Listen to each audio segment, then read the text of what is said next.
Hi, welcome to week 2 stretch.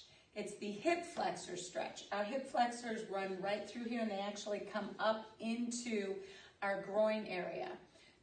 Almost everybody has very tight hip flexors because we sit and that stays contracted the whole time we sit.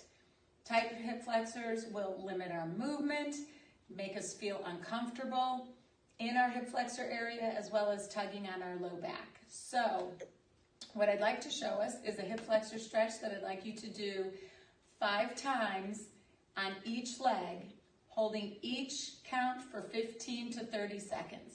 So note the position. You're kneeling on your back leg. Your lead leg has the foot in front of the knee. What we're really trying to impact here is this area. So most importantly, we'll start by taking our trunk, lifting it up to the ceiling. Now you can tell that you're in the correct position if you don't feel a lot of pressure on your kneecap. You should be at the base of the knee or even on the shin if you've lifted your trunk properly. Once you're lifted, make sure that both feet are forward and the back leg is straight.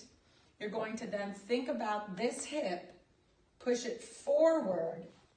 Now look, I'm pushing forward, but I'm not lunging forward. You don't want to do that. You need to internally lift and press, which will create a little tension through here. To extend the stretch even more effectively, you're going to squeeze this glute. So squeeze the glute as you're slightly pressing your trunk forward. Your chest is lifted and you can lean back slightly, but you are not leaning back like this. That's not where the stretch comes from. We're trying to extend through the hip flexor into the trunk.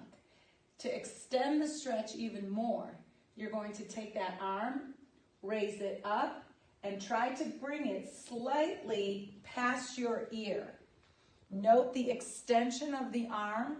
You don't want to bend the elbow. You want to keep it as long as possible, like you're pulling a long string through your body, from that hip flexor through the arm. Once you've secured this position, you're going to hold and count